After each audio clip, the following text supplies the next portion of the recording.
चल गया ना। हाँ, तो बच्चों गुड इवनिंग। तो आपका बायोटेक चैनल में स्वागत है। तो जैसा कि हम डिजीज़ के बारे में अब तक आपसे डिस्कस किए थे जो है वो, अब आज हम न्यू टॉपिक लेते हैं और न्यू टॉपिक ही बड़ा ही इम्पॉर्टेंट टॉपिक होता है। न्यू टॉपिक बड़ा ही इम्पॉर्टेंट टॉपिक है और वो टॉपिक जो है नीट के लिए। और जैसा कि आप जानते हैं कि नीट हो गया, चाहे सीबीएसई हो गया, चाहे आईसीएसई हो गया, तो हम वही क्वेश्चन वैसे आपको दे रहे हैं जो कि सबके लिए उपयोगी है। वो चाहे नीट का एग्ज़ाम हो और चाहे बोर्ड का हो, माने जितने आईसीएसई सीबीएसई जितने बोर्ड हैं वो सबके लिए क्या है वो उपयोगी है वो। तो अब आती है कि लेकिन बच्चों शुरू करने के पहले आपको 3 चीज़ करना है वो। आपको चैनल को सब्सक्राइब करना है। सब्सक्राइब मतलब ये होता है कि आप जो है वही जो लाल बटन है, लाल बटन को आपको दबा देना है वो, बगल घंटी लगी है उसको दबा देना है वो। और सेकंड है शेयर कर देना है वो। शेयर में जितने आपके मित्र यार हैं उनको आप जो है उन तक आप भेज दीजिए जो है मटेरियल। और थर्ड होता है लाइक करना है वो। तो 3 काम आप करना है वो। और जैसा कि जो है वो अगर कोई क्वेश्चन आपको क्यूरीज बनती है तो आप इस कांटेक्ट नंबर पर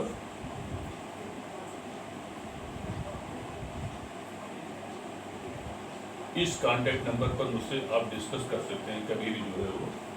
तो ये मेरा कांटेक्ट नंबर है, इस कांटेक्ट नंबर पर आप क्वेश्चन जो है वो पूछ सकते हैं। तो अब आती है बच्चों की तीनों काम करना है। आपको सब्सक्राइब करना है चैनल को, सेकंड शेयर करना है और थर्ड लाइक करना है। इससे क्या होता है कि इससे आपको हर थर्डे वीडियो जो है वो चैनल के माध्यम से पहुंचती रहेगी और जो कि आपको बायो के लिए बड़ी उपयोगी साबित होगी। चाहे नीट का पेपर हो और चाहे जो है नीट का हो या बोर्ड का हो, सभी के लिए आपके लिए क्या होता है वो उपयोगी वो साबित होगी। तो बच्चों क्या है कि जो है आज हम न्यू टॉपिक की ओर आपको ले चलते हैं और वो टॉपिक है, वो बड़ा इंपॉर्टेंट टॉपिक होता है, microbes in human welfare.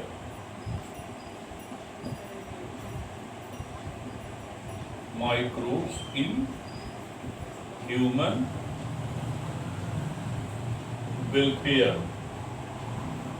Microbes in human welfare और इसकी हिंदी होती है मानव कल्याण में। ह्यूमन वेलफेयर माने मानव कल्याण में सूक्ष्म जीव।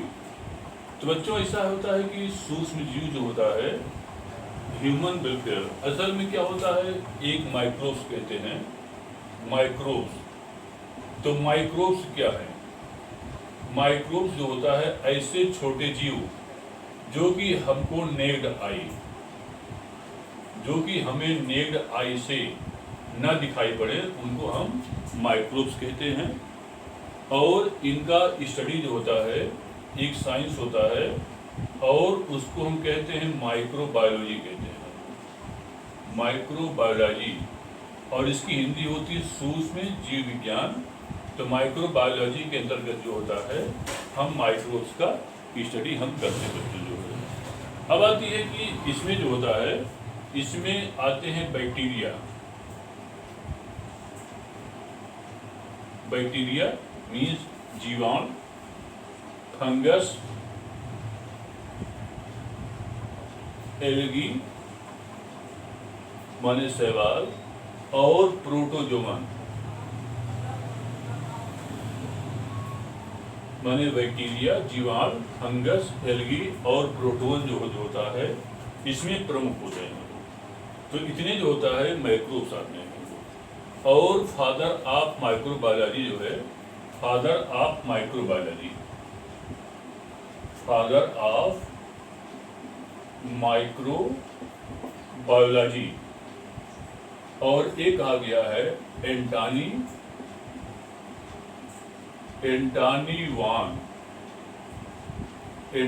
वान ल्यूवेनहार्ट। ठीक है, इन्होंने सबसे पहले सूक्ष्म जीव का अवलोकन किया, इसलिए इनको जो है फादर ऑफ माइक्रोबायोलॉजी जो है एंटनी वान ल्यूमेनहॉक को कहा गया है। वो अब आती है बच्चों की जो सूक्ष्म जीव होता जो है वो, तो इनको देखने के लिए चूंकि नेक आज दिखाई नहीं पड़ते हैं वो, तो इसलिए इनको जो होता है हम एक ऑपरेटस होता है और उसको बोलते हैं माइक्रोस्कोप।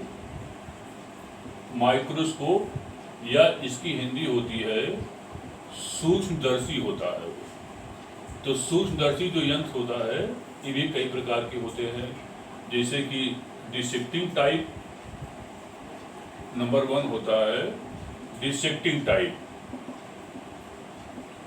और नंबर 2 होता है compound type,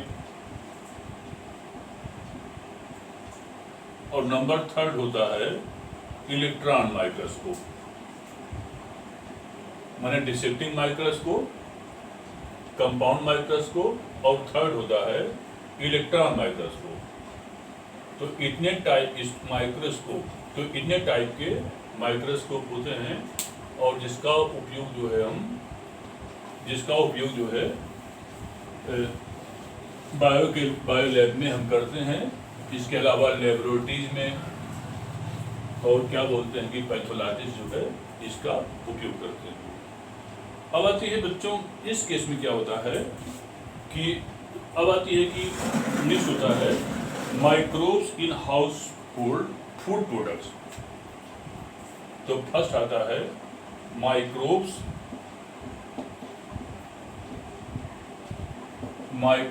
in house hold food products. बड़ी इंपॉर्टेंट हेडिंग है ये, क्योंकि माइक्रोब्स यूटिलाइज जो है बहुत पहले से हो रहा है, थोड़ा सा आधुनिक परिवेश में इसका ज़्यादा ही यूटिलाइज बच्चों हो रहा है।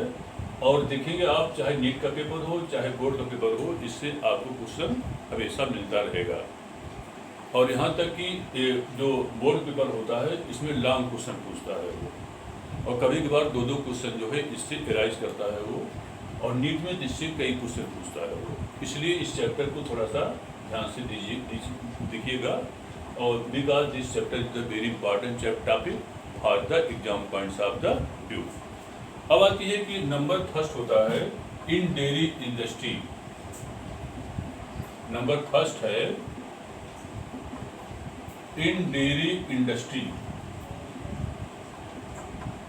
इन डेयरी इंडस्ट्री एक्चुअली बच्चों क्या होता है जो है वो इन डेयरी इंडस्ट्री।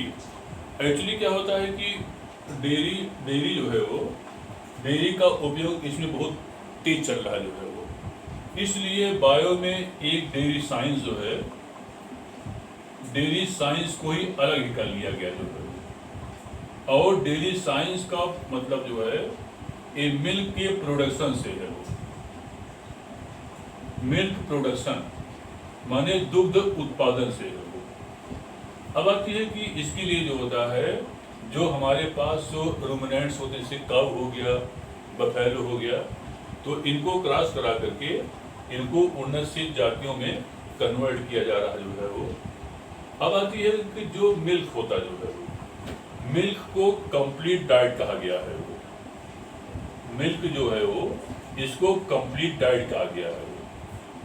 क्योंकि कंप्लीट डाइट इसलिए कहा गया है क्योंकि इसमें vitamin A, vitamin B, vitamin C नहीं मिलता है इसमें जो है वो। अब आती है कि माने कि इसको कंप्लीट विटामिन ए मिलता है, बी मिलता है, सी नहीं मिलता है वो, और डी मिलता जो है वो। अब आती है कि इसलिए इसको कंप्लीट डाइट कहा गया है वो। अब आती है कि इसको माने कि इसमें एक विशेष प्रकार का जीवाणु माने फर्मेंटेशन एक टर्म होता है, उसको कहते हैं फर्मेंटेशन कहते हैं। फर्मेंटेशन, या इसकी हिंदी क्या होती है, इसकी हिंदी किण्वन होता है वो, किण्वन। तो फर्मेंटेशन से बचाने के लिए जो होता है, इसमें एक प्रोसेस करते हैं और उस प्रोसेस को कहते हैं पास्चुराइजेशन कहते हैं। पास्चुराइजेशन कहते हैं। और इस पास्चराइजेशन की खोज जो है एक साइंटिस्ट आए हैं, लुईस पास्चर। लुईस पास्चर ने पास्चराइजेशन की खोज किया और ये पास्चराइजेशन में 2 प्रोसेस करते हैं, high temperature and short time method, और अगला होता है low temperature and the long time method. तो पहला होता है high temperature and the short time method, और सेकंड होता है low temperature and the long time method. तो high temperature and the short time method. इस केस में क्या होता है, मिल्क को जो होता है 71 डिग्री सेंटीग्रेड तक, इसको 15 सेकेंड तक गर्म करते हैं और एकाएक ठंडा करके इसकी पैकिंग कर देते हैं, और इसको एसटी कहते हैं वो। और एलटी में क्या होता है, मिल्क को जो होता है 62.8 डिग्री सेंटीग्रेड तक गर्म करके, इसको 30 मिनट तक गर्म करके इसको एकाएक ठंडा कर लेते हैं। तो एसटी में 71 डिग्री सेंटीग्रेड तक गर्म करके 15 सेकेंड तक गर्म करके इसको एकाएक ठंडा कर लेते हैं, और एलटी जो होता है इसको 62.8 डिग्री सेंटीग्रेड तक 30 मिनट तक गर्म करके एकाएक ठंडा करके इसको पैकिंग कर लेते हैं। अब आती है कि इसमें क्या होता है, इस केस में क्या होता है कि एक विशेष प्रकार का जीवाणु, और वह जीवाणु कहलाता है लैक्टोबैसिलस लैक्टिस। माने यह एक जीवाणु होता है लैक्टोबैसिलस लैक्टिस। ये जो होता है लगभग 2-3 दिन के लिए इनएक्टिव हो जाता है, हालांकि उसके बाद फिर एक्टिव हो जाता है, लेकिन तब तक मिल्क का यूटिलाइज कर लेते हैं, क्योंकि ये जो बैक्टीरिया होता है मिल्क में मिलता है, और इस मिल्क को माने जो मिल्क में जो लैक्टोज होता है, लैक्टोज जो होता है डाइसैकराइड है, और इसको कर्ड में कन्वर्ट करने में ये हेल्प करता है। तो इस प्रोसेस को लुईस पास्चर ने इन्वेंट किया, और इसको क्या बोलते हैं, इसको पास्चराइजेशन टेक्निक बोलते हैं, इसको टेक्निक कहते हैं। अब आती है कि इसी प्रकार से जो होता है, माने कि दूध में जो होता है केसीन, दूध में एक विशेष प्रकार का प्रोटीन, उसको केसीन मिलता है, और केसीन कारण जो होता है दूध जो होता है ये वाइट कलर में दिखाई पड़ता है। अब आती है कि अगला क्या होता है वो, जैसे मान लीजिए कि अगर पनीर बनाना हो, पनीर को हम चीज कहते हैं, पनीर, और पनीर को हम चीज, पनीर क्या करते हैं, दूध को फाड़ते हैं। अब आती है कि इसके लिए क्या होता है, पेनिसिलियम काम्बेबेटाई, माने एक विशेष प्रकार का कवक होता है, और उसको कहते हैं पेनिसिलियम काम्बेबेटाई।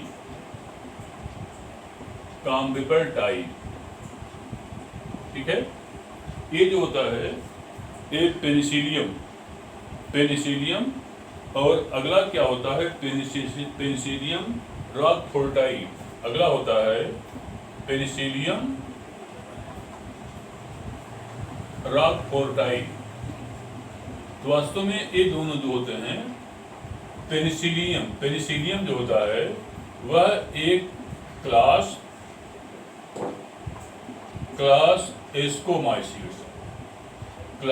एस्कोमाइसीड्स का एक मेंबर होता है। अब आती है कि इसके मदद से जो है हम दूध को फाड़ करके पनीर बनाते हैं, and paneer is utilise for the जो है इसको फूड पर्पस के लिए इसका हम यूटिलाइज करते हैं।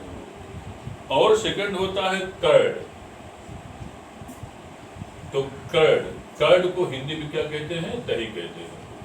तो दही बनाने के लिए जो होता है लैक्टोबैसिलस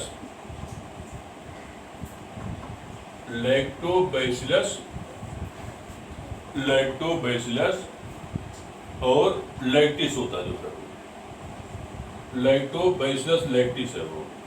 तो लैक्टोबैसिलस लैक्टिस जो होता है इसका यूटिलाइज जो होता है हम कर्ड या दही बनाने में करते हैं। ये ऐसे बहुत सारे जीवन करते हैं, लेकिन मेन कौन सा होता है वो लैक्टोबैसिलस लैक्टिस होता है, जो कि मिल्क माने जो मिल्क का लैक्टोज होता जो है वो, माने मिल्क में जो लैक्टोज क्या होता है, लैक्टोज एक डाइसैकेराइड है वो, लैक्टोज जो होता है एक डाइसैकेराइड है वो, और इस लैक्टोज को लैक्टिक एसिड, इसको लैक्टिक एसिड में कन्वर्ट कर देता है वो, और यह लैक्टिक एसिड एक अम्ल होती है, और इसी कारण जो होता है दूध जो होता है milk is converted to the curd जो है वो। अब अगला होता है in the baking industry, mix होता है in the baking industry. Next है इन बेकिंग इंडस्ट्री।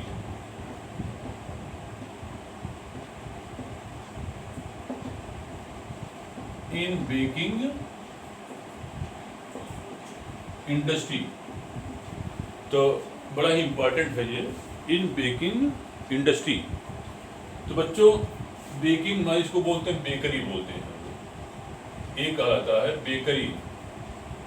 तो बेकरी में क्या होता है, एक फंगस होता है, that fungus is known as the yeast कहते हैं वो, और ईस्ट का बायोलॉजिकल नेम होता है साइक्रोमाइसेस सेर्विसी,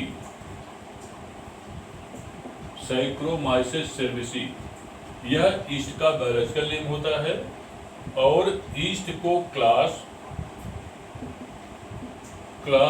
एस्कोमाइसीड्स, क्लास एस्कोमाइसीड्स में इसको रखा गया है। अब आती है ईस्ट जो होता है यह यूनिसेलुलर होता है, यूनिसेलुलर होता है। हालांकि ईस्ट की बहुत सारी जातियां मिलती हैं वो, जैसे साइक्रोमाइसेस सेर्विसी, साइक्रोमाइसेस आर्क्टोपोरस।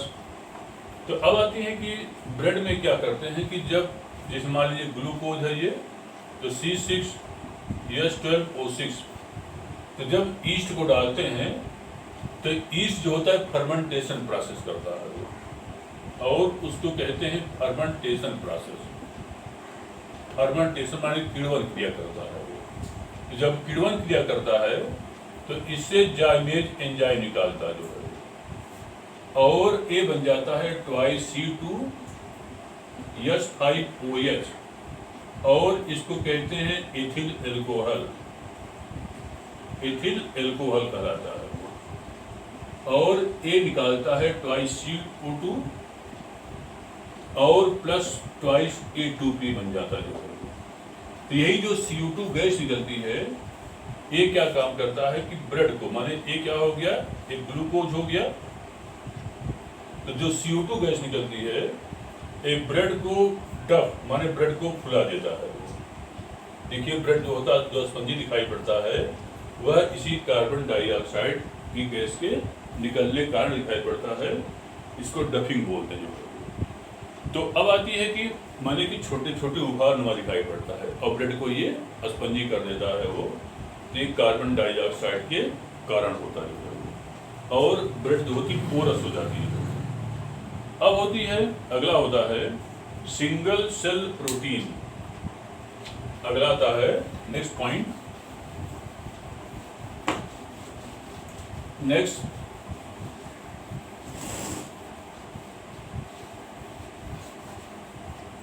Single cell protein.